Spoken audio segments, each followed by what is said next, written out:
Hello అండి, శ్రోతలకు నమస్కారం. నైమిష నవల 4వ భాగానికి స్వాగతం అండి. చదువుతున్నది లక్ష్మి. ప్లీజ్ అండి, ఈ నవల కనుక మీకు నచ్చినట్లయితే లైక్ చేయండి, షేర్ చేయండి, సబ్స్క్రైబ్ చేయండి. ఇక కథలోకి వెళితే, స్టేట్ బ్యాంక్లో క్యాషియర్గా పనిచేస్తున్న కామరాజు నిజంగా మదన కామరాజే. ఆడది కనిపిస్తే చాలు నాదస్వరం వింటున్న నాగుపాములా అయిపోతాడు. అంతేకాదు, తనపై ఆధారపడ్డ కస్టమర్ల పనులు చేయించడంలో దిట్ట. కామరాజుకు 40 ఏళ్ళుంటాయి. అయినా తలకు రంగు వేసి ముఖానికి కాస్మెటిక్స్ వాడి చిన్న వయసు వాడిలా కనిపించడానికి ప్రయత్నం చేస్తూ ఉంటాడు. పై అధికారులను కాకపట్టడం, వాళ్ళకేమేమి కావాలో చూడటం కామరాజుకు వెన్నతో పెట్టిన విద్య. అతన్ని చూస్తూనే శృంగార పురుషుడని అర్థమైపోతుంది. గిట్టని వాళ్ళు అతన్ని కాకారాజు అని కూడా పిలుస్తూ ఉంటారు.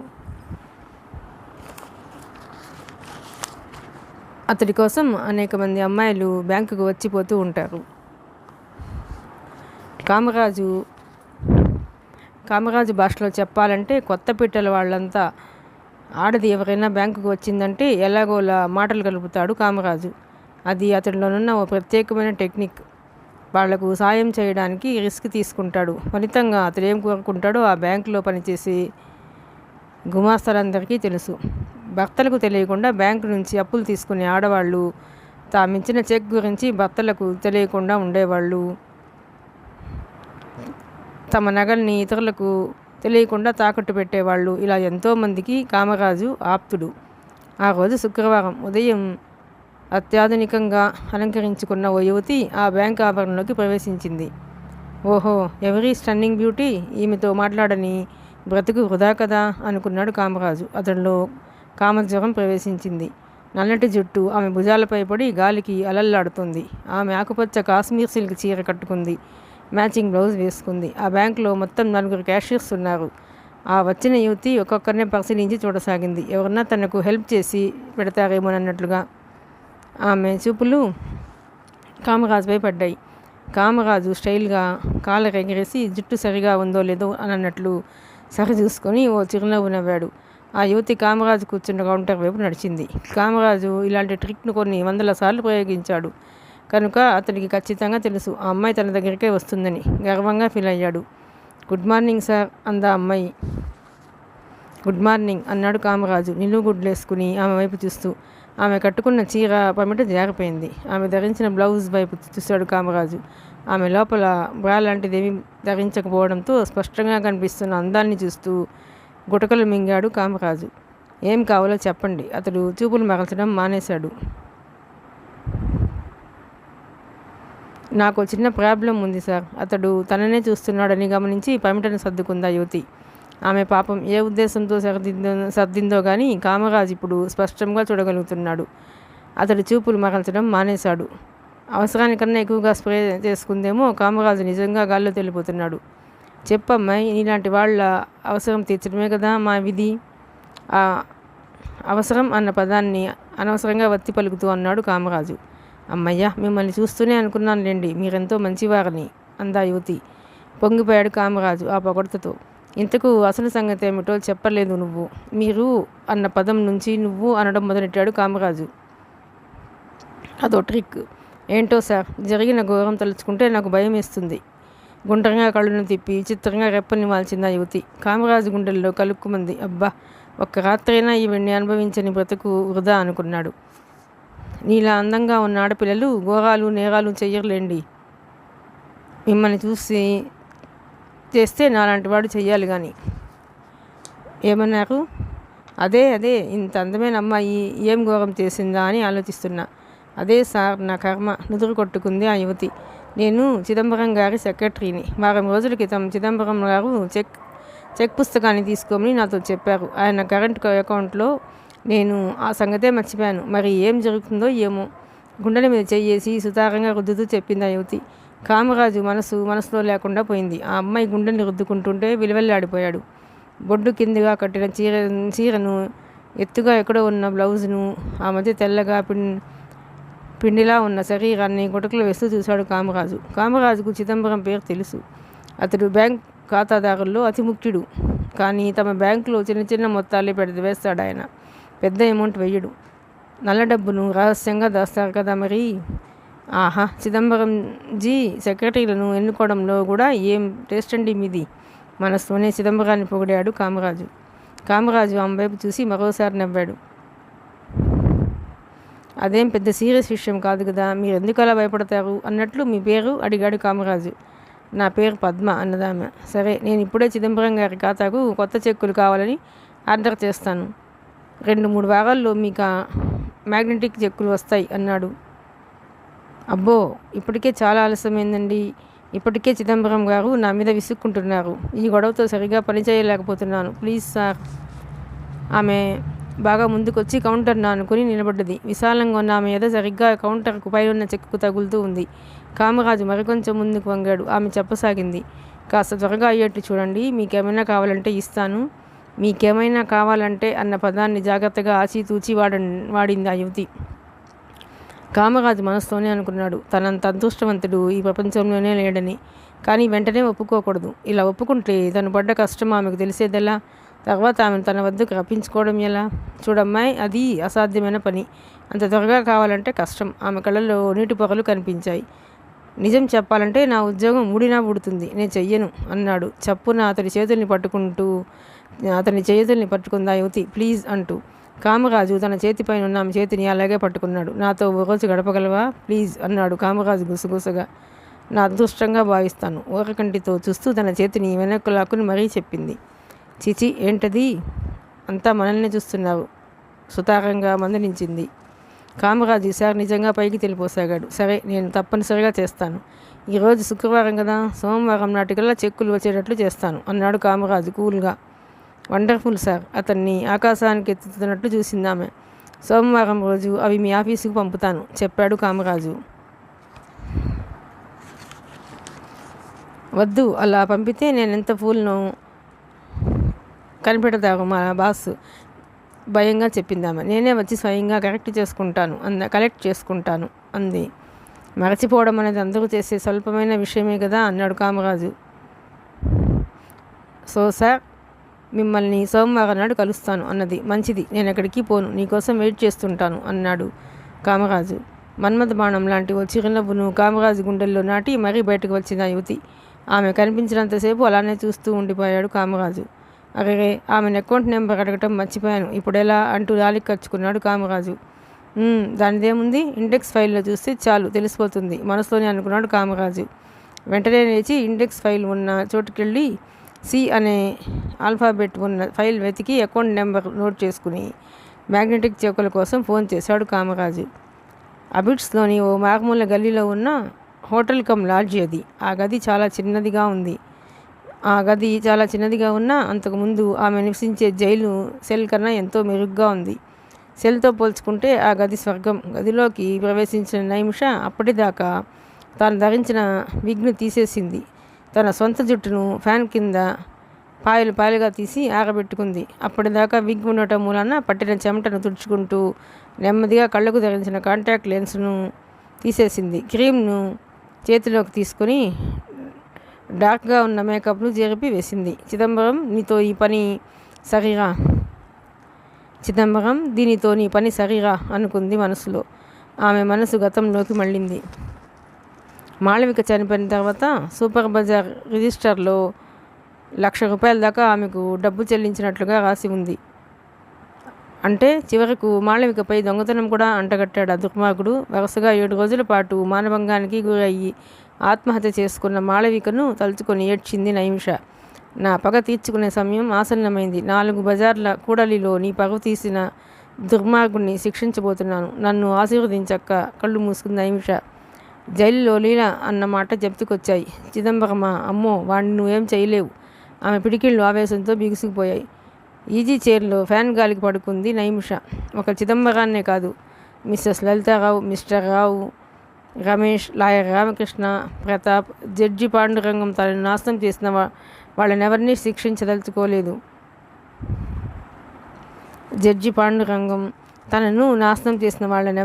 శిక్షించదలుచుకోలేదు. పగ సాధించి తీరుతుంది తను. అంతా విధి చేతిలో ఉంది. అంతా దైవలీల. తనను జైలు నుంచి బయట ప్రపంచానికి తెచ్చిన భగవంతుడి శక్తిని ఇదివరకు తాను తక్కువగా అంచనా వేసింది. గతం ఆమె ముందు కదలాడింది. కొద్ది రోజుల క్రితం జైలు నుంచి తప్పించుకోవాలనుకున్న తను ఇప్పుడు ఇలా అంతా విచిత్రం. ఓసారి గతంలోకి వెళితే చెరువులో దూకిన నైమిష నీళ్ళలో కొట్టుమిట్టాడుతూ ఉంది. ఆమెకు ఈత సరిగ్గా రాదు. మునిగి తేలుతూ ఉందామె. భయంతో ఆమె శరీరం కంపించసాగింది. చిట్టిని తన చేతుల్లోకి తీసుకోగలిగింది. తాను ఒక రాయిపై నిలబడి ఉంది. కంఠం దాకా నీళ్లు చిట్టి పొట్టను వత్తింది. నీళ్లను కక్కించింది. తన చేతుల్ని పైకి లేపి చిట్టిని అలానే పట్టుకుంది. ఆమె గుండెలు బరువెక్కాయి. తల తిరుగుతూ ఉంది. చిట్టిని అలానే పట్టుకొని నిలబడింది. ఆమె కళ్ళు మూతలు పడుతున్నాయి. కాళ్ళు నిలబడలేకపోతున్నాయి. ఇక నా వల్ల కాదు, నేను చనిపోతున్నాను. చిట్టిని రక్షించు భగవాన్, నేను వెళుతున్నా, రక్షించు చిట్టిని. ఆమె కళ్ళు వాలిపోసాగాయి. శరీరం తూలిపోతుంది. ఇంతలో బలిష్టమైన హస్తాలు నైమిషను చిట్టిని గట్టిగా పట్టుకున్నాయి. కొద్ది క్షణాల తర్వాత ఆ చెరువు నీటిలో నుంచి వాళ్ళిద్దరూ రక్షించబడ్డారు.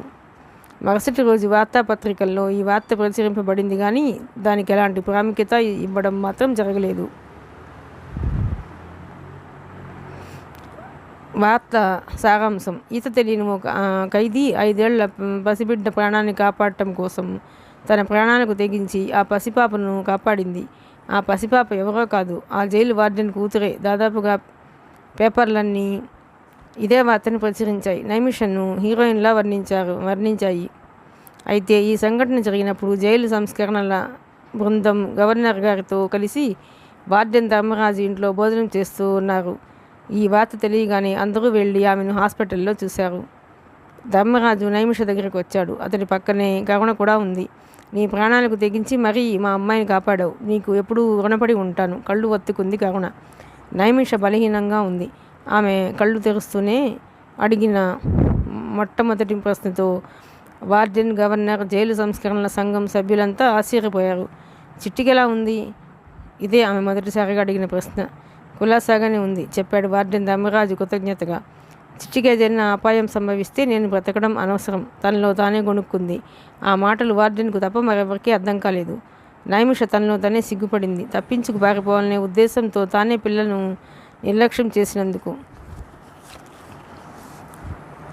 గవర్నర్ గారు ఆదేశించిన ప్రకారం జరిగిన సంఘటనపై విచారణ జరిపించారు. తప్పు నాదే డాడీ. ఆయా నేను ఇద్దరం బంతి ఆట ఆడుతూ ఉన్నాం. బంతిని తీసుకురావడం కోసం ఆయా పరిగెత్తబోయే ముందు నన్ను ఎటు కదలొద్దని 2-3 సార్లు చెప్పి మరీ వెళ్ళింది. కానీ నేనే ఆయా ఎటు పరిగెత్తుతుందో సరిగ్గా చూద్దామని గుట్ట మీదకి ఎక్కాను. నీడల్లో పడ్డ నన్ను ఆయానే తీసింది డాడీ. విచారణలో చిట్టి చెప్పింది వార్డెన్తో.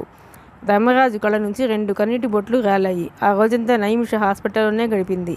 ఆమె ఆరోగ్యం బాగానే ఉంది. మరుసటి రోజు మ్యాట్రిన్ ఆమెను వార్డెన్ ఆఫీస్కు తీసుకెళ్ళింది. ఆమెను చూడ్డానికి వార్తా సంస్థల ప్రతినిధులు, లోకల్గా ప్రచురింపబడే వార్తాపత్రికల వాళ్ళు, టీవీ స్టేషన్ వాళ్ళు కెమెరాలు తీసుకుని మరీ వచ్చారు. మరుసటి రోజు నైమిషతో ప్రెస్ వాళ్ళు జరిపిన ఇంటర్వ్యూను ఆమె ఫోటోతో సహా యథావిధిగా పేపర్లన్నీ ప్రకటిస్తే, టీవీ వాళ్ళు అదే రోజు ఆమెతో జరిపిన ఇంటర్వ్యూను టెలికాస్ట్ చేశారు. దేశవ్యాప్తంగా నైమిష చేసిన సాహసం ఎంతోమంది యువకుల్ని కదిలించింది. ఎంతోమంది టెలిగ్రామ్ల వర్షం కురిపించారు నైమిషను క్షమాదృష్టితో వదిలేయాలని. గవర్నర్ గారు తనకందిన టెలిగ్రామ్ల గురించి ఆలోచించసాగారు.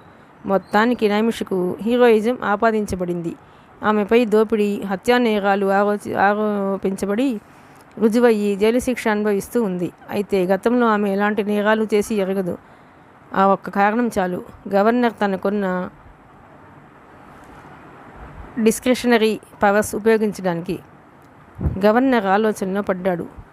వెల్లువలా ఉప్పొంగిన ప్రజాదరణకు సరైన రెస్పాన్స్ ఇవ్వడమే కదా ప్రజాస్వామ్యం అంటే. ప్రజల కోరికను తోసిపుచ్చే అధికారం తనకెక్కడిది? ఆ మాటే ఆయన తన సెక్రటరీతో, వార్డెన్తో అన్నాడు. అయితే ప్రజలనే జైలును పరిపాలించమంటారా సార్? సెక్రటరీ ప్రశ్నించాడు బ్యూరోక్రసీ అణువణువున నింపుకున్న స్వరంతో. నా ఉద్దేశం అది కాదు. ప్రజాభిప్రాయాన్ని మన్నించడం మన కర్తవ్యం. మనం చేసే పనులు ఉన్నతంగా ఉండాలి కానీ మచ్చ తెచ్చే విధంగా ఉండకూడదు. ఆదర్శప్రాయమైన పని చేసిన వాళ్లకు ప్రోత్సాహం తప్పనిసరిగా ఇవ్వాలి కదా. ఏమంటావు రాజు అన్నాడు గవర్నర్. నాకు ఇందులో పర్సనల్ ఇంట్రెస్ట్ ఉన్నదని అందరూ అనుకుంటారు సార్. ఎందుకంటే నైమిష రక్షించింది నా కూతుర్ని. నేనేమైనా రికమెండ్ చేస్తే నాకు స్వార్థాన్ని అంటగడతారు. రక్షింపబడ్డ అమ్మాయి ఎవరు అనే విషయాన్ని పక్కకు పెట్టి మానవతా దృష్టితో నీళ్ళలో పడి కొట్టుమిట్టాడుతున్న 5 ఏళ్ల పసిపాపను తనకు ఈత రాకపోయినా సాహసించి దూకి ఆ పాప ప్రాణాలకు తన ప్రాణాన్ని పణంగా పెట్టి కాపాడినందుకు ఆమెకు ప్రభుత్వం తరపు నుంచి ఏదో ఒకటి చేసి తీరాల్సిందే. ఆ అమ్మాయి జైలుకు వచ్చిన దగ్గర నుంచి ఆమె ప్రవర్తనను నేను కనిపెడుతూనే ఉన్నాను. క్రిమినల్స్కు ఉండే ఎలాంటి లక్షణాలు ఆమెలో మచ్చుకైనా కనిపించవు. అందువల్ల ఘనమైన గవర్నర్ గారు తమ డిస్క్రిషనరీ పవర్స్ను ఉపయోగించి ఆ అమ్మాయికి క్షమాభిక్ష పెట్టడంలో అనౌచిత్యం కానీ అసందర్భం కానీ ఏవి ఉండదని నా ఉద్దేశం సార్ ఏవి ఉండవని నా ఉద్దేశం సార్ అన్నాడు వార్డెన్ ధర్మరాజు వినయంగా. గవర్నర్ ఆలోచనలో పడ్డాడు. ఆయన పదవీకాలం త్వరలో ముగింపనున్నది. అది 2-3 వారాల్లోనే. పదవీకాలం అయిపోబోయే ముందు ఈ విషయానికి మంచి ప్రాముఖ్యతనిచ్చి నైమిషను విడుదల చేస్తే ప్రజలంతా తనకు జేజేలు కొడతారు. తనకు మంచి పబ్లిసిటీ వస్తుంది. మరి రాజకీయాల్లో ఇలాంటి జిమ్మిక్స్ చేయక తప్పుదాయే. కరుణ ధర్మరాజు నైమిష గురించి మాట్లాడుకున్నారు. కరుణ ఇంతకుముందు నైమిషపై తనకున్న అభిప్రాయాన్ని మార్చుకుంది. నైమిషను మన ఇంటి వెనకాలనున్న గదిలో ఉండమనండి. చిట్టి మంచి చెడ్లన్నీ తానే స్వయంగా చూసుకుంటుంది కదా అన్నది కరుణ. అలానే అన్నాడు ధర్మరాజు. దాంతో నైమిషకు జైల్లో ఉండే బాధ తప్పింది. ఆ ఇంటిలోనే ఆ కుటుంబంలో ఓ సభ్యురాలుగా ఉండిపోయింది నైమిష. పొద్దునే లేవడం, చిట్టితో ఆడుకోవడం, టీవీ చూడడం, వీసీఆర్లో డిస్నీ ఫిలింలు చూడటం అంతా గమ్మత్తుగా ఉంది. చిట్టి ఆమె ప్రాణ స్నేహితురాలు అయ్యారు. ఎప్పుడైనా ఏదైనా పని మీద జైల్ సెల్ వద్దకు వచ్చినప్పుడు మాత్రం సుగుణ ఆమెను కంపల్సరీగా కలుసుకునేది. జాతకురాలివే, ఏదో ఒకరోజు నీ పాత అలవాట్లతో మళ్ళీ జైలుకు రాకపోతావా? నిన్ను నా సెల్లో వేసుకోకపోతానా అనేది సుగుణ దురుసుగా. అలా 3 వారాలు గడిచాయి. ఓ రోజు చిట్టితో ఆడుకుంటూ ఉండగా కరుణ పిలిచింది.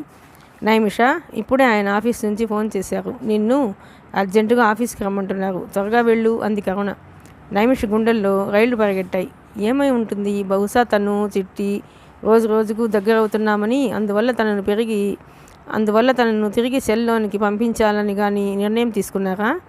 ఆమె ఆలోచనలు పరిగెడసాగాయి. లేదా ఒకవేళ సుగుణ తన పలుకుబడిని ఉపయోగించి తిరిగి తనను సెల్లోనికి రప్పిస్తుందా? అంతటి పలుకుబడి గల స్త్రీయే సుగుణ. ఆమెకు కాళ్ళు నిలవడం లేదు. సంగతేమిటో తేల్చుకుందామని వార్డెన్ ఆఫీస్కు బయలుదేరింది. నీకోసమే ఎదురు చూస్తున్నాను, త్వరగా లోపలికి వెళ్ళు అన్నాడు క్లర్క్. కాళ్ళు తడబడుతూ ఉంటే ఎలాగోలా లోపలికి నడిచింది నైమిష. వార్డెన్ ఎందుకో సీరియస్గా ఆలోచిస్తున్నాడు. కూర్చో నైమిష. ఆయన పిలుపు అదోలా ఉంది. ఏదో కొత్తదనం అతని స్వరంలో ధ్వనిస్తుంది. నీకో శుభవార్త. కొద్దిగా ఊపిరి పీల్చుకుంది నైమిష. ఈరోజే గవర్నర్ గారి నుండి ఆర్డర్స్ వచ్చాయి. నిన్ను వెంటనే విడుదల చేయమని. నిన్ను గవర్నర్ గారు క్షమించారు. చాలా అదృష్టవంతురాలివి చెప్పడం ఆపాడు ధర్మరాజు ఒకంత విచారంగా. నైమిష కళ్ళల్లో ఆనంద బాష్పాలు. ధర్మరాజు చెప్పుకుపోసాగాడు. ఇలా ఆలస్యం కావడానికి, అంటే నీ విడుదల ఆలస్యం కావడానికి ఓ రకంగా నేనే కారణం నైమిష. ఎందుకో తెలుసా? నువ్వు రక్షించింది నా బిడ్డను. నేనే నీ గురించి రికమెండ్ చేస్తే నాకు పక్షపాత బుద్ధిని అంటగడతారు నా సుపీరియర్స్, నా సబార్డినేట్స్ కూడా. అందుకే నిర్ణయాన్ని గవర్నర్ గారికే వదిలేశాను. అయినా భగవంతుడు అందరికన్నా గొప్పవాడు నైమిష. న్యాయాన్ని ఎప్పుడూ పరీక్షిస్తూనే ఉంటాడు. సమాజానికి ఇలాంటి వాళ్ళు కావాలి. ఏమైనప్పటికీ నిన్ను వదులుకోవడం మా దురదృష్టం గద్గద స్వరంతో పలికాడు ధర్మరాజు. నైమిష కంఠం మూగపోయింది. ఆమె స్వరం సంతోషంలో పుడుకుపోయింది. ఆమెకొక్కదానికే ఈ రహస్యం తెలుసు. ఈ ప్రమాదం గనుక జరిగి ఉండకపోతే ఇదే వార్డెన్ మనుషులు తన కోసం వేటకొక్కల్లా వెంటాడుతూ ఉండేవారు. ఈ పాటికి తాను పట్టుబడ్డమో లేదా గార్డుల చేతిలో చనిపోవడమో జరిగి ఉండేది.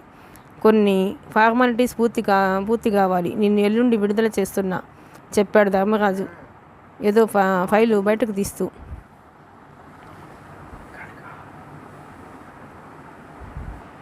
కొన్ని ఫార్మాలిటీస్ పూర్తి కావాలి. నిన్ను ఎల్లుండి విడుదల చేస్తున్నా చెప్పాడు ధర్మరాజు ఏదో ఫైల్ బయటకు తీస్తూ. ఇక నువ్వు వెళ్ళొచ్చు అన్నాడు వార్డెన్ తిరిగి. నేను కరుణ నీ గురించి గర్వపడుతున్నాం. బయట ప్రపంచంలో మరెన్నో సాహసాలు చేయాలని కోరుకుంటున్నాం అన్నాడు. ఆఖరకు ఆమె కలలు నిజమయ్యాయి. సంతోషంతో ఉక్కిరిబిక్కిరైంది. నిజమే సార్, బయటకు వెళ్ళిన తర్వాత ఎన్నో సాహసాలు చెయ్యాలి, నిజంగా చెయ్యాలి. అస్పష్టంగా గొణిగింది నైమిష. నైమిష జైల్లో గడపబోయే ఆఖరి రాత్రి అది.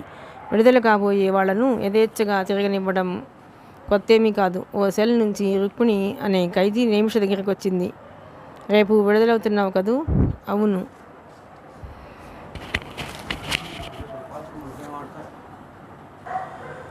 ఈ ఊళ్ళోనే నాకు తెలిసిన ఓ పెద్ద మనిషి ఉన్నాడు. ఆయన పేరు స్వామి. జైలు నుంచి విడుదలై వచ్చిన వాళ్లకు ఉపాధి చూపించి తన వంతు సంఘసేవ చేయడం ఆయన లక్ష్యం. ఎందుకైనా మంచిది, ఇదిగో ఆయన అడ్రస్, వెళ్ళి కలువు అన్నది రుక్మిణి. నాకంతగా అతనితో పనిపడదనుకుంటాను చెప్పింది నైమిష. ఏమో, ఎప్పుడు ఎవరితో అవసరం పడుతుందో చెప్పలేం కదా నైమిష. ఆపదలో ఉన్నప్పుడు అతడి అవసరం రావచ్చు. ఈ అడ్రస్ ఉండటం వల్ల నష్టమే ఉండదు కదా అన్నది రుక్మిణి. మాట్లాడకుండా ఆ కార్డును వ్యాలెట్లో దాల్చింది నైమిష. మరునాడు నైమిష తన వస్తువుల్ని తీసుకొని జైలు గేటు వైపు నడక సాగించింది. ఆమె విడుదల గూర్చి ముందుగా చెప్పి ఉండడంతో వార్తా సంస్థల వాళ్ళు, టెలివిజన్ వాళ్ళు జైలు వద్దకు వచ్చారు. నైమిష వాళ్లతో ఏమీ మాట్లాడలేదు. ఫోటోల్ని తీయటాన్ని కూడా వారించింది. తను చేయబోయే కార్యక్రమాలకి అవి అడ్డన్నట్లు. కానీ కరుణ చంకలోనున్న చిట్టి చెంగున దూకి పరిగెత్తుకుంటూ వచ్చి నైమిష భుజాలపై ఎక్కి ఆమె చెక్కిల్ని ముద్దు పెట్టుకుంది. కెమెరాలు క్లిక్ మన్నాయి. టీవీ కెమెరా గర్గర్మన్న శబ్దంతో పని చేసుకుపోయింది. ఆ సాయంత్రం అన్ని పేపర్లలో ఆ ఫోటో వార్తతో సహా ప్రచురింపబడింది. నైమిష విడుదలైంది. స్వాతంత్రం ఎంత చక్కటిది. భోజనం కోసం క్యూలో నిల్చోవాల్సిన అవసరం లేదు. సైరన్కు తనని పట్టించుకోవాల్సిన కర్మేం పట్టలేదు. తనకిష్టమైన సబ్బులు, కాస్మెటిక్స్ యథేచ్ఛగా వాడొచ్చు. అందరూ తనను పేరు పెట్టే పిలుస్తారు. నెంబర్తో తనకు పనే లేదు. అన్నిటికన్నా అదృష్టం సుగుణ బారిన పడకుండా జైలు నుంచి క్షేమంగా బయటపడగలగటం. బయటి ప్రపంచంలోకి అడుగిడిన మరుక్షణం తన ఆలోచనలకు కార్యరూపం ఇవ్వదలిచింది నైమిష. ఆ సాయంత్రం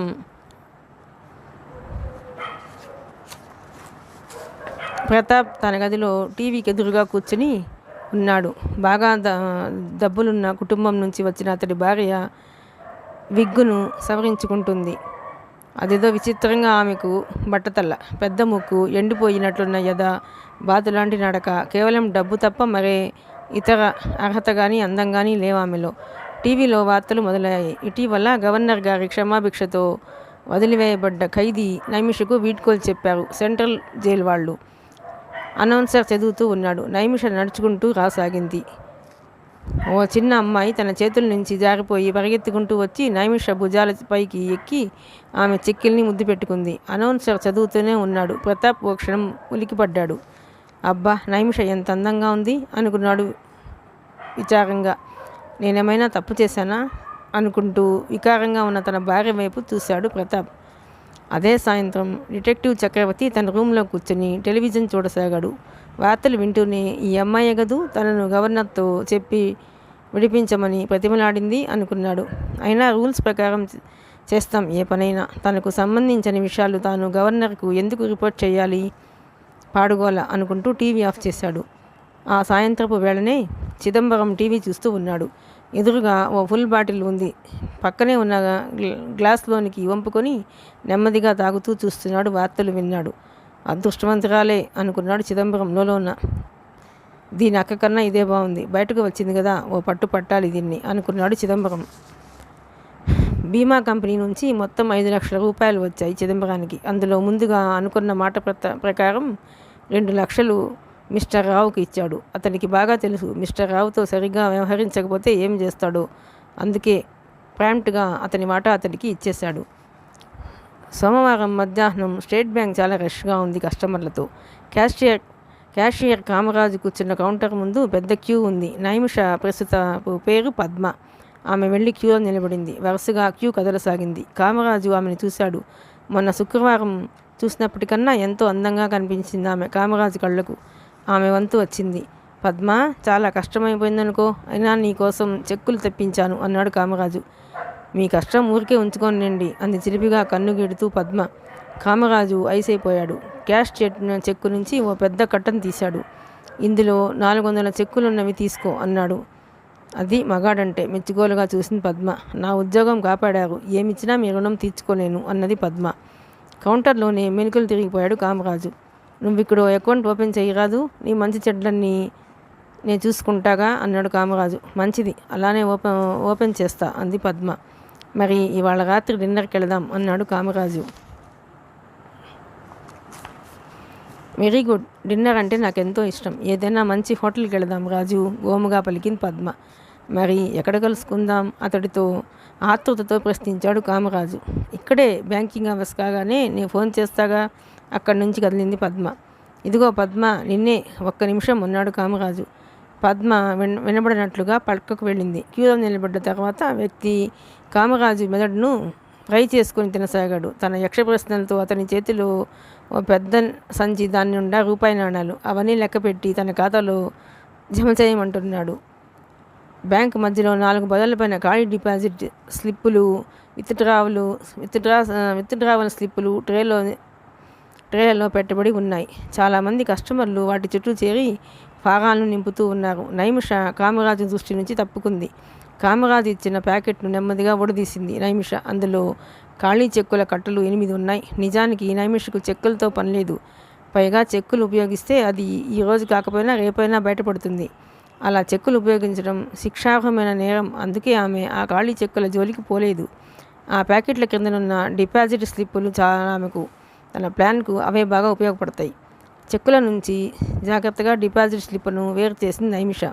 ఇప్పుడు ఆమె చేతిలో 80 డిపాజిట్ స్లిప్పులున్నాయి. తనను ఇతరులు ఎవరూ గుర్తించడం లేదని నిర్ధారించుకున్న తర్వాత మామూలుగా కస్టమర్ల కోసం ఉండే డిపాజిట్ స్లిప్పులతో పాటు తన చేతిలోనున్న 20 స్లిప్పులను మొదటి ట్రేలో ఉంచింది. అలానే మరో ట్రేలో 20 ఇంకా 2 ట్రేలు మిగిలాయి. ఆ 2 ట్రేలలో కూడా 20 డిపాజిట్లు స్లిప్పులను ఉంచింది నైమిష. కంప్యూటర్ సిస్టంతో నైమిషకు బాగా పరిచయం ఉంది. కంప్యూటర్ సిస్టమ్ అమల్లోనున్న బ్యాంకుల్లో ఓ పద్ధతి ఉంది. ప్రతి చెక్కుకు అకౌంట్ నెంబర్ ఎలా ఉంటుందో కొన్ని బ్యాంకుల్లో ఇప్పటికీ చెక్కులపై అకౌంటెంట్ ఖాతాదారుడికి చెక్ ఇచ్చేటప్పుడు ప్రతి చెక్ పైన అకౌంట్ నెంబర్ రాసి ఇస్తాడు. కంప్యూటర్ సిస్టంలో మ్యాగ్నటైజ్డ్ కోడ్ ప్రింట్ చేసి ఉంటుంది. అలానే ఖాతాదారుడికి మ్యాగ్నటైజ్డ్ కోడ్ ఉన్న చెక్కులతో పాటు అలాంటి మ్యాగ్నటైజ్డ్ కోడ్ ఉన్న డిపాజిట్ స్లిప్పుల మీద బాల్ పాయింటెడ్ పెన్తో కానీ సిరాతో కానీ వేరే ఖాతా నెంబరు రాసినా ఆ స్లిప్పై డిపాజిట్ చేసిన మొత్తం మ్యాగ్నటైజ్డ్ కోడ్ ఉన్న ఖాతాకే చెందుతుంది. ఇది పూర్తిగా కంప్యూటర్ తప్పు అనడానికి వీల్లేదు, మనిషి చేసే తప్పే. నైమిష మామూలు డిపాజిట్ స్లిప్పులతో ఈ కోడ్ ఉన్న స్లిప్పుల్ని కలిపింది. కొత్తగా వచ్చిన కస్టమర్ ట్రేలో ఉన్నది మామూలు స్లిప్పే అనుకుని తన అకౌంట్ నెంబర్ రాసి డబ్బు డిపాజిట్ చేస్తాడు. ఆ డబ్బు అందుకుని ఎంట్రీ అంటే డబ్బు సరిగా వ్రాసాడా లేదా అని చెక్ చేసి కంప్యూటర్కు ఫీడ్ చేయడం జరుగుతుంది. అప్పుడు జరుగుతుంది అసలు తప్పు. కంప్యూటర్ ఏమో చేత్తో రాసిన ఖాతా నెంబర్ను మ్యాగ్నటైజ్డ్ కోడ్ ఉంటే ఆమోదించదు. మ్యాగ్నటైజ్డ్ కోడ్ను మాత్రమే అంగీకరించింది. తర్వాత చేత్తో రాసిన డబ్బు మొత్తాన్ని ఆ ఖాతాలో జమ చేసుకుంటుంది. ఈ గందరగోళం అంతా బయటపడడానికి కనీసం 5 రోజులు పడుతుంది.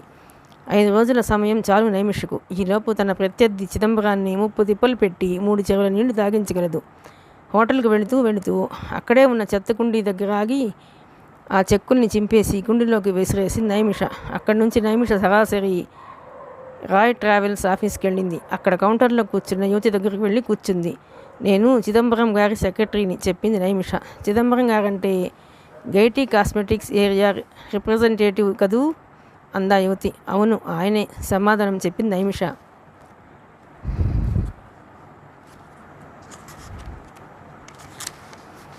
ఆయన శుక్రవారం రోజు ఢిల్లీకి వెళుతున్నారు. ఓ టికెట్ బుక్ చేయండి. అన్నట్లు మరిచాను, ఆయన సిగరెట్ తాగుతారు.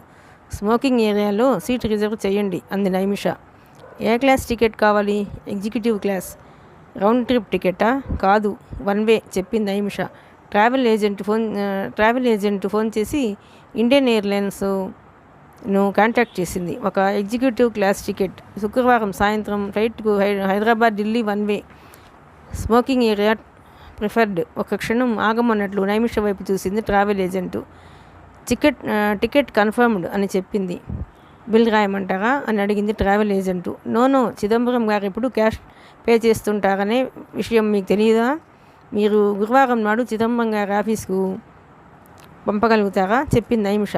మీరు కావాలంటే రేపే టికెట్ పంపిస్తాం మేడం అంది ట్రావెల్ ఏజెంటు. రేపు చిదంబరం ఊళ్ళో ఉండరు. గురువారం సరిగ్గా 11 గంటలకు ఆఫీసుకు పంపించండి టికెట్ను. బిల్ అప్పుడే పంపండి చెప్పింది నైమిష. ఓకే అలాగే పంపిస్తాం మేడం. సరిగ్గా 11 గంటలు. ఎస్ మేడం, నోట్ చేసుకున్నా. Thank you. నైమిష చకచకా బయటకు నడిచింది. కొద్ది దూరం వెళ్ళిన తర్వాత అదే స్ట్రీట్లో ఎస్ఆర్ లగేజీ కంపెనీ కనిపించింది నైమిషకు. సేల్స్ మ్యాన్ ఒకడు నైమిష దగ్గరికి వచ్చాడు. ఏం కావాలి మేడం వినయంగా అడిగాడు. నేను కొంత లగేజీని కొనాలి నా భర్త కోసం. మగాళ్లకు ఉపయోగపడే సూట్ కేసులు చూపించండి చెప్పింది నైమిష. మీరు మంచి చోటుకే వచ్చారు మేడం. మీరు కొనుక్కెళ్ళిన లగేజీని చూస్తే మీ వారు మిమ్మల్ని తప్పక మెచ్చుకుంటారు అన్నాడు సేల్స్ మ్యాన్. చిన్నప్పుడు వీడి అమ్మ వసకాస ఎక్కువ పోసుంటుంది అని మనసులోనే అనుకుంది నైమిష. ఎలాంటివి చూపించమంటారు? చౌకలో మన్నిగ్గా ఉండే అతడి మాటల్ని మధ్యలోనే కట్ చేసింది నైమిష. నో మంచి ఖరీదైనవి అప్ టు డేట్గా ఉన్న మోడల్స్ చూపించండి అంది నైమిష. సేల్స్ మ్యాన్ మొత్తం 3 సైజుల్లో రకరకాల రంగుల్లో సూట్ కేసులు చూపించాడు. మేము హాలిడే ట్రిప్ పోతున్నామయ్యా, కాస్త మంచివి చూపించు అంది నైమిష. ఈ సూట్ కేసులు బాగున్నాయి. అలానా? ఏ సైజులో ఇమ్మంటారు? సైజు ఒక్కొక్కటి చొప్పున ఇయ్యవయ్యా. Bill రాయమంటారా madam? ఇదిగో ఈ కార్డు తీసుకో. ఇది మా ఆయన ఆఫీస్ అడ్రస్సు. ఆయన పేరు చిదంబరం, గేటీ కాస్మెటిక్స్ ఏరియా రిప్రజెంటేటివ్. నమస్తే మేడం కంగారుగా నమస్కారం పెట్టాడు అతను. సరిగ్గా గురువారం 11 గంటలకు ఈ లగేజీ ఆఫీసుకు పంపాలి. మిస్టర్ చిదంబరం అక్కడే క్యాష్ ఇస్తారు మీకు. సరే మేడం. ఇదిగో బాబు మర్చిపోకు, సరిగ్గా 11 గంటలకు. నోట్ చేసుకున్నాను మేడం. స్వయంగా నేను కానీ మా కుర్రాడిని కానీ అయ్యగారు ఆఫీసుకు పంపుతాను. మరి నేను వస్తా అంటూ నైమిష 2 అడుగులు ముందుకు వేసి మళ్ళీ ఏదో మర్చిపోయినట్లుగా షాప్ లోపలికి వచ్చింది. అవును, ఆ లగేజీ మీద గోల్డెన్ లెటర్స్ ఉండాలి అంది నైమిష. ఏమేం ఇనిషియల్స్ పెట్టమంటారు మేడం? జేసీ అని పెట్టండి చెప్పింది నైమిష. ఆ సూట్ కేసుల మీద స్వయంగా లెటర్స్ని పెట్టించి వాటిని పరికించి చూసి తృప్తిగా వెనక్కు మళ్ళింది నైమిష. సరిగ్గా 11 గంటలకు ఆ లగేజీని పంపండి అంటూ అక్కడి నుంచి జనరల్ పోస్ట్ ఆఫీస్ వద్దకు వెళ్ళింది నైమిష. టెలిగ్రాఫ్ ఆఫీస్లోకి వెళ్ళింది సరాసరి. ఢిల్లీలోని హోటల్ అశోకాలో శుక్రవారం నుంచి 2 నెలల పాటు ఓ కాటేజీ లేదా సూట్ కావాలని ఓ రిక్వెస్ట్ టెలిగ్రామ్ను చిదంబరం పేరిట పంపింది నైమిష. అది express Telegram with replied paid. తిరుగు సమాధానాన్ని కూడా డబ్బులు చెల్లించింది నైమిష. 3 రోజులు గడిచాయి. నైమిష స్టేట్ బ్యాంకుకు ఫోన్ చేసి క్యాషియర్ కామరాజు కావాలని అడిగింది. క్యాషియర్ కామరాజు లైన్లోకి వచ్చాడు. నమస్కారం, గుర్తున్నాను కామరాజు గారు, నేను పద్మను, చిదంబరం గారి సెక్రటరీని అంది నైమిష. గుర్తులేకపోవడం ఏంటి? ఎప్పుడూ నీ గురించి తపస్సు చేస్తూ ఉంటే రోజు చాలామంది పెద్ద వాళ్ళను కలుసుకుంటూ ఉంటావు కదా. ఆఫ్టర్ ఆల్ బ్యాంక్ క్యాషియర్ని గుర్తున్నానో లేదోనని అదో రకంగా సమాధానం చెప్పాడు కామరాజు. అదేంటి కామరాజు గారు, మీరే మర్చిపోయారేమో అనుకుంటున్నాను. ఇంతకు మనం డిన్నర్ చేయాలి ఒకరోజు. నాకేమైనా డేట్ ఇస్తారేమోనని మాటల్లో కాస్తంత సెక్సీని నింపి మరీ వదిలింది బాణాన్ని. ఉబ్బి తబ్బి పోయాడు కామరాజు. నేను దానికోసం ఎదురు చూస్తున్నాను. రాణిగారిదా ఎప్పుడైతే అప్పుడు అన్నాడు కామరాజు. రాణియా? ఆవిడెవరు? నువ్వే నా హృదయ రాణివి. భలే గమ్మత్తుగా మాట్లాడతారండి మీరు. వచ్చే మంగళవారం సాయంత్రం మీకు వీలవుతుందా? ఓహో, ఎంత అదృష్టం, ఏం అదృష్టం. సో మంగళవారం పక్కా. నేను సాయంత్రం 5 గంటలకు బ్యాంకు వస్తాను. అన్నట్లు మరచానండోయ్, చిదంబరం గారు ఆయన ఖాతాలో ఎంత డబ్బు ఉందో కనుక్కోమన్నారు. ఓసారి శ్రమ అనుకోకుండా చెప్పగలరా అడిగింది నైమిష. ఇప్పుడే చెబుతాను, లైన్లో ఉండు అన్నాడు కామరాజు. మామూలుగా బ్యాంక్ బ్యాలెన్స్ చెప్పాలంటే మ్యాగ్నెటిక్ కోడ్ నెంబర్ చెప్పాలి. కానీ కామరాజు విషయం వేరు కదా. ఐడెంటిఫికేషన్ అవసరం లేకుండానే చెప్పడానికి సిద్ధపడ్డాడు. అతడు ఖాతాదారుల అకౌంట్లో ఉన్న రిజిస్టర్లో చిదంబరం ఖాతా ఉన్న పేజీని చూశాడు. ఆశ్చర్యపోయాడు కామరాజు. గత సోమవారం నుంచి లక్షల కొద్ది రూపాయలు అతడి ఖాతాలో జమ చేయబడి ఉన్నాయి. సాధారణంగా చిదంబరం బ్యాంకులో తన ఖాతాలో అంత డబ్బు ఉంచడు. కామరాజు ఆ సంఖ్యను చూసి ఆశ్చర్యపోయాడు. ఇందులో ఏదో కుంభకోణం ఉండి తీరాలి, లేకపోతే అంత డబ్బు చిదంబరం బ్యాంకులో ఎప్పుడూ ఉంచడు. మొత్తానికి చిదంబరం పెద్ద మొత్తాలు దాచాడంటే ఇందులో ఏం కిటుకుంది? ఓ క్షణం ఆలోచించాడు. మంగళవారం నాడు పద్మతో డిన్నర్ చేసేటప్పుడు ఈ సంగతి కనుక్కోవచ్చులే అనుకున్నాడు కామరాజు. ఫోన్ దగ్గరికి తిరిగి వచ్చాడు. అక్కడే బతికిపోయింది Naimisha. Phone, hello Padma. Hello Raju, మొత్తానికి మీ బాస్ మిమ్మల్ని బిజీగా ఉంచుతున్నాడు. ఇప్పటికీ ఆయన అకౌంట్లో ఎంత ఉందో తెలుసా? అది తెలుసుకుంటానికే కదా కామరాజు గారు ఫోన్ చేస్తే. గొంతులో మార్దవం. 5,40,32,314 రూపాయల 60 పైసలు. తెలిసిందా? వెరీ గుడ్ రాజు. ఎందుకు పద్మ కరెంట్ అకౌంట్లో అంత డబ్బు ఉంచుకోవడం? దాని మీద పెద్దగా రాదు. ఏదైనా ఫిక్స్డ్ డిపాజిట్లో కానీ ఇన్వెస్ట్మెంట్ డిపాజిట్లో కానీ పెడితే ఇంట్రెస్ట్ ఎక్కువ వస్తుంది కదా అన్నాడు కామరాజు. కానీ ప్రస్తుతానికి ఆ అకౌంట్లో ఉంచమని ఆయన orders. Okay, thank you Kamaraju. మళ్ళీ మంగళవారం కలుద్దాం. ఫోన్ పెట్టేయబోయింది నైమిష. ఒక్క నిమిషం ఆగు. మంగళవారం మన అరేంజ్మెంట్లు పూర్తి చేసి నేను మీ ఆఫీస్కి ఫోన్ చేయనా?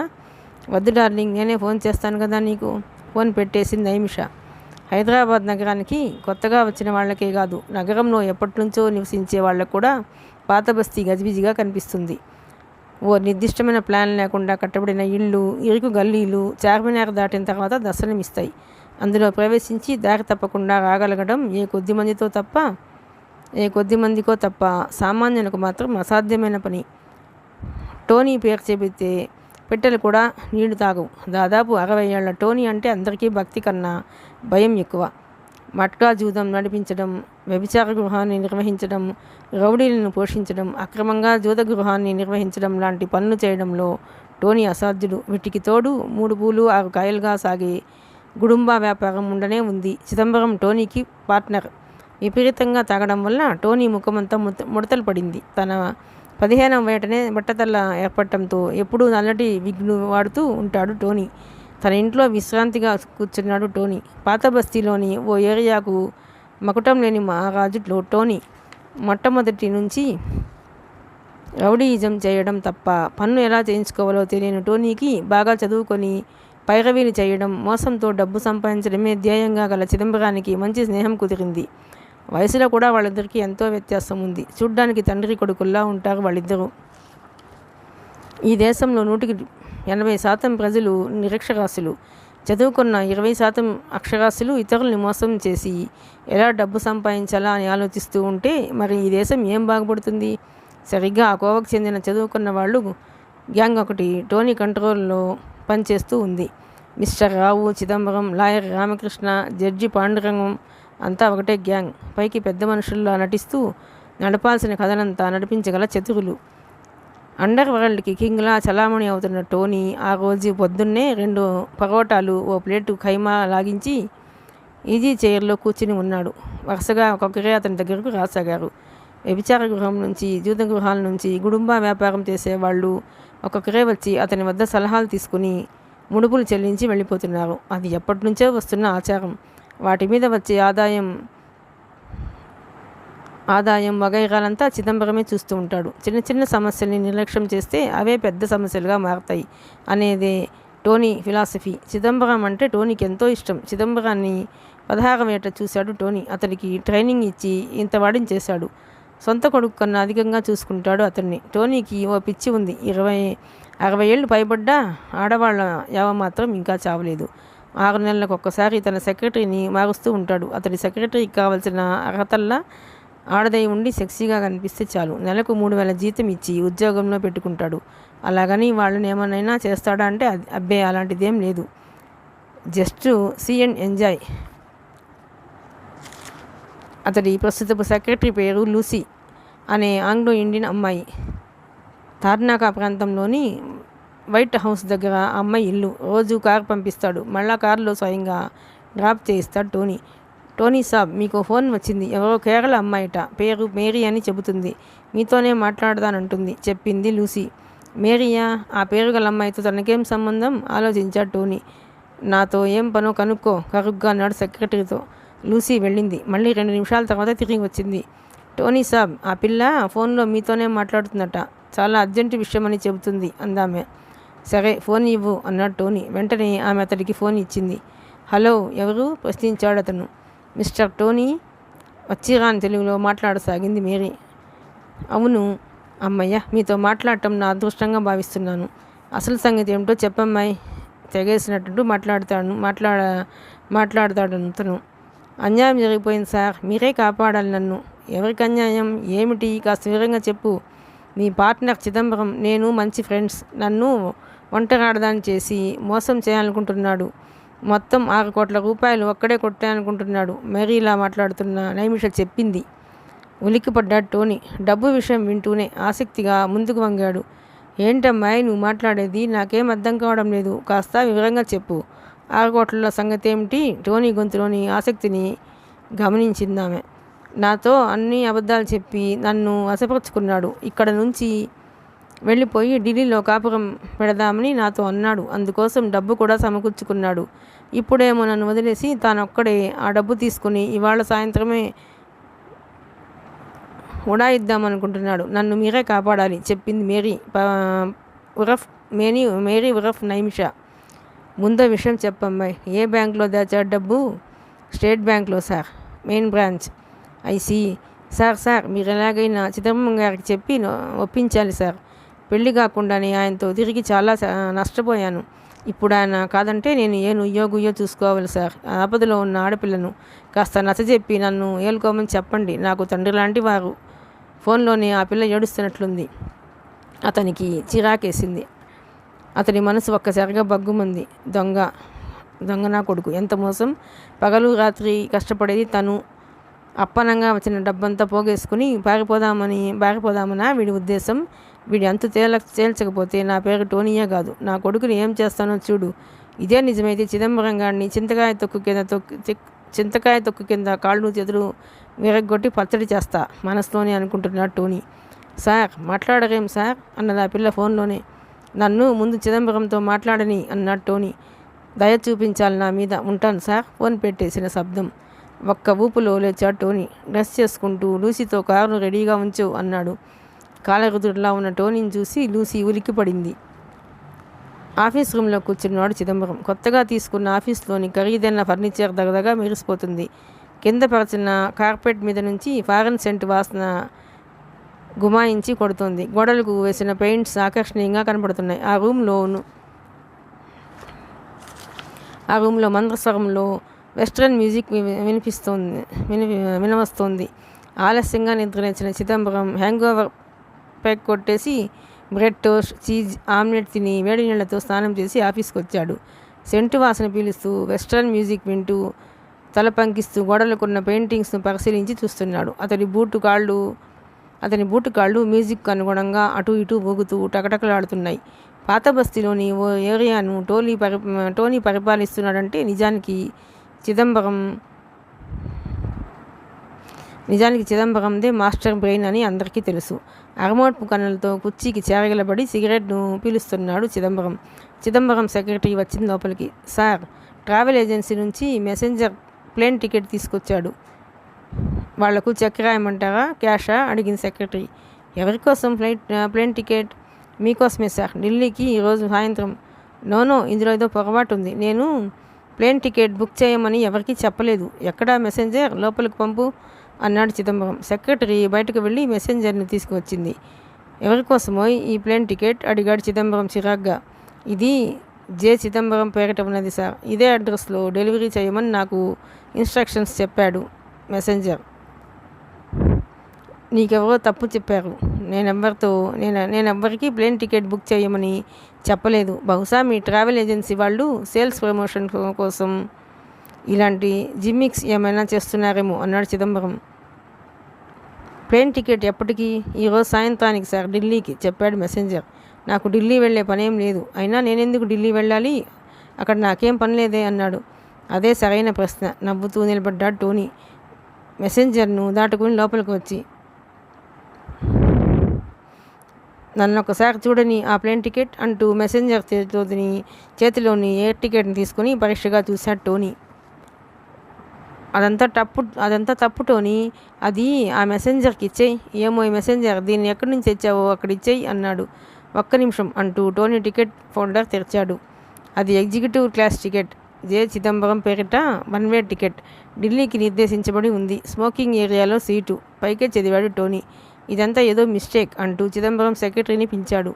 సెక్రటరీ, ట్రావెల్ ఏజెన్సీ వాళ్లకు ఫోన్ చేసి చెప్పు, ఏదో పొరపాటు జరిగిందని. నా పేరు గల ప్రయాణికుడెవడో పాపం టికెట్ బుక్ చేసుకుని ఉంటాడు. ఆలస్యం జరిగితే అతడు ఛాన్స్ పోగొట్టుకోవచ్చు. ఫోన్ చేసి చెప్పు అన్నాడు చిదంబరం. సరే సార్ అంటూ సెక్రటరీ బయటకు వెళ్ళింది. ఆఫీస్ క్లర్క్ ఒకతను వినయంగా చిదంబరం వద్దకు వచ్చాడు. ఎక్స్క్యూజ్ మీ సార్, మన లగేజ్ వచ్చింది, నన్ను సంతకం చేసి తీసుకోమంటారా? చిదంబరాన్ని ప్రశ్నించాడు. లగేజ్ ఏంటి, నీకేమైనా మతిపోయిందా? కసిరాడు చిదంబరం. ఏం లగేజ్ చెప్పు, పక్కనే కూర్చున్న టోనీ ఆ క్లర్క్ను ప్రశ్నించాడు అనుమానంగా. మొత్తం 3 సూట్ కేసులు వచ్చాయి సార్, వినయంగా సమాధానం చెప్పాడా క్లర్క్. అయితే వాటిని లోపలికి తీసుకురా చూద్దాం అన్నాడు టోనీ. ఆ క్లర్క్ బయటకు వెళ్ళాడు. టోనీ తనలోని అనుమానం బయటపెట్టకుండా బ్యాలెన్స్గా ఉన్నాడు. ఏంటయ్యా ఇది, నేనేం సూట్ కేసుల కోసం ఆర్డర్ చేయలేదు అన్నాడు చిదంబరం. మెసెంజర్ తన డెలివరీ స్లిప్ను తీసి చిదంబరానికి చూపించాడు. టోనీ ఆ స్లిప్ను పరీక్షగా చూశాడు. చిదంబరం అసహనంగా అటు ఇటు మెదిలాడు. క్షణక్షణానికి అతని చిరాకు పెరగసాగింది. నేను వాటిని ఆర్డర్ చేయలేదు, వెంటనే వాటిని ఇక్కడి నుంచి తీసుకుపో, కోపంగా అరిచాడు చిదంబరం.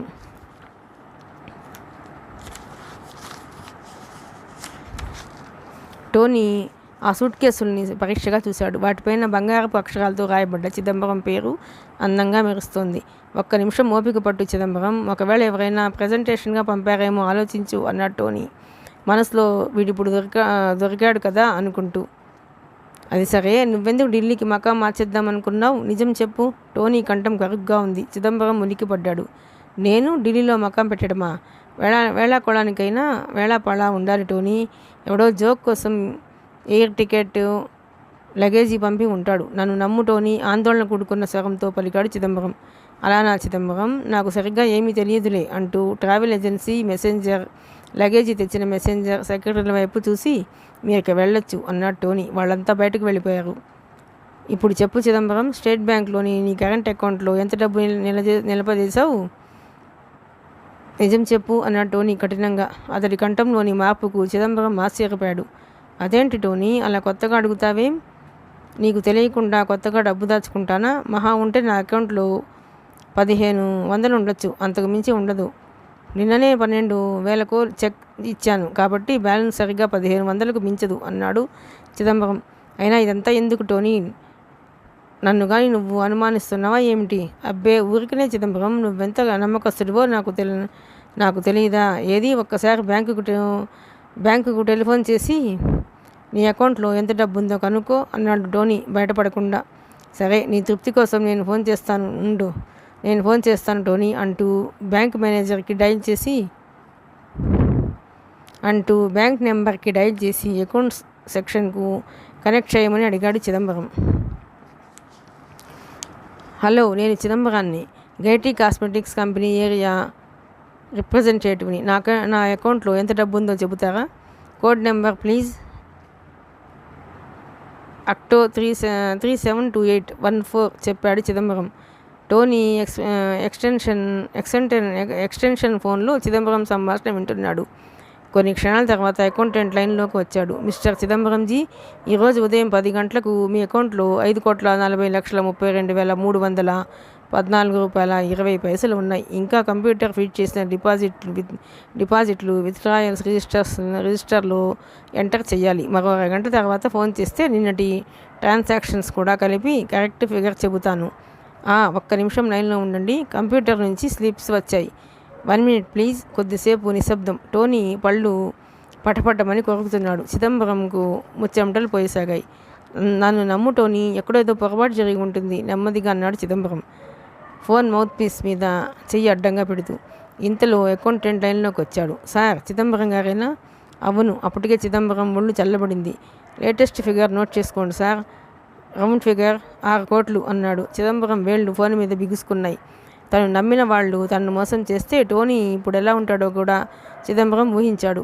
చిదంబరం మొహంలో ప్రేతకళ. ఇంకా ఏమైనా ఇన్ఫర్మేషన్ కావాలా సార్? No thanks. ఫోన్ పెట్టేశాడు చిదంబరం. జేబులోంచి రుమాలను తీసి ముఖానికి పట్టిన చెమటను తుడుచుకున్నాడు చిదంబరం. ఏం చిదంబరం, ఇది కూడా ఎవరైనా ప్రజెంటేషన్గా పంపారా, లేక పొరపాటు జరిగిందంటావా? వ్యంగ్యంగా అడిగాడు టోనీ. టోనీ ప్లీజ్, నన్ను నమ్ము, ఎక్కడో పొరపాటు జరిగింది. నిన్ను మోసం చేయాలనే ఉద్దేశం నాకు లేదు.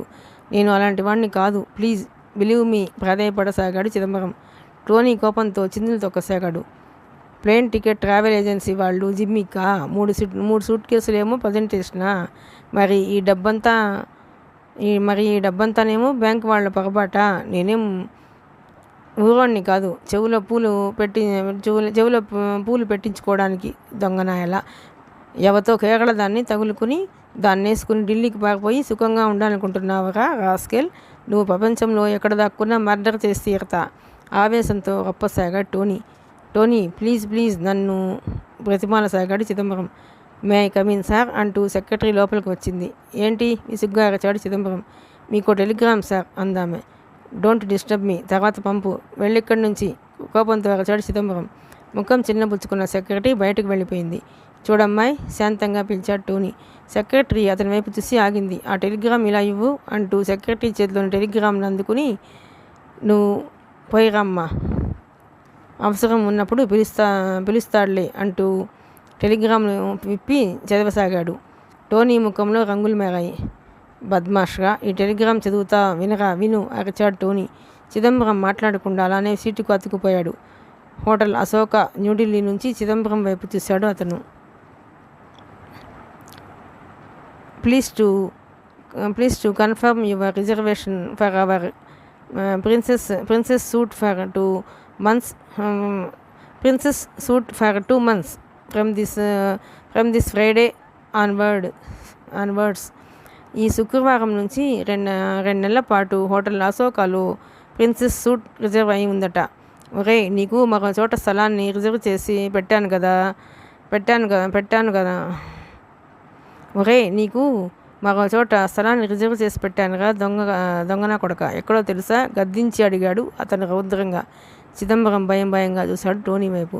ఎక్కడని చెబితే మాట్లాడవేమిరా బద్మాష్. చిదంబరం దవడ పేలిపోయింది. శ్మశానంలోగా, ఆఫీస్ కాబట్టి బతికిపోయావు. టోనీ ఆవేశంగా ఊగిపోతున్నాడు. చిదంబరం వెంటనే లేచాడు. చేతులు పైకి మడిచాడు. ప్యాంటును సర్దుకున్నాడు. టోనీ అతని వైపు విచిత్రంగా చూడసాగాడు. ఏం చేయబోతున్నాడా అని. చిదంబరం వెంటనే దన్మని పడిపోయాడు టోనీ కాళ్ళ మీద.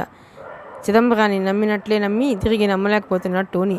నాలుగు దృష్టాంతాలు కనిపిస్తున్నాయి చిదంబరం తనను మోసం చేశాడనేటానికి. బ్యాంకులో పొరపాట్లు జరిగినా వేలల్లో లక్షల్లో జరగవచ్చు కానీ కోట్లలో జరగదు. ఒకవేళ జరిగినా వెంటనే గుర్తిస్తారు. ఒకవేళ గుర్తించలేదనుకున్నా కస్టమర్ అకౌంట్ పొజిషన్ అడగగానే రిజిస్టర్ వెరిఫైడ్ చేస్తే వెంటనే అనుమానం వస్తుంది. కేవలం వేలల్లో అకౌంట్ మెయింటైన్ చేసే కస్టమర్ కోట్లు ఎలా జమ చేస్తాడు హఠాత్తుగా? అసలు ఏ బ్యాంకులోనైనా కోట్లు ఆపరేట్ చేసేవాళ్ళు చాలా తక్కువ మంది ఉంటారు. పైగా luggage company, hotel reservation, flight ticket, ఇన్ని ఏర్పాట్లు ఎలా జరుగుతాయి? వీడి అంత ఏమిటో తేల్చుకోవాలి. ఇక నుంచి వీడి మీద అనుక్షణం కాపలా పెట్టాలి అని మనసులోనే అనుకుని అప్పటికి ఇక ఘర్షణకు దిగకుండా వెళ్ళిపోయాడు టోనీ. దూకుడుగా వెళ్ళిపోతున్న టోనీని చూసి ఒకంత ఊపిరి పీల్చుకున్నాడు చిదంబరం. కానీ అంతలోనే అనుమానం వచ్చింది. అవును, అసలు ఇవన్నీ ఎలా జరిగాయి? పొరపాటున జరిగినా తను ఇప్పుడు కోటీశ్వరుడు. చిత్రమైన అనుభూతి, ఆనందం. అసలు ఎలా జరిగాయి ఇవన్నీ? ఏదో ఒకటి యాదృచ్ఛికం అనుకోవచ్చు కానీ ఇన్ని ఎలా? ఒకవేళ తన వెనుక తన శత్రువులు ఎవరన్నా ఉన్నారా? ఉలిక్కిపడ్డాడు చిదంబరం. మిగతా కథ 5వ భాగంలోనండి. ప్లీజ్ అండి, మీకు కనుక ఈ నవల నచ్చినట్లయితే లైక్ చేయండి, షేర్ చేయండి, సబ్స్క్రైబ్ చేయండి.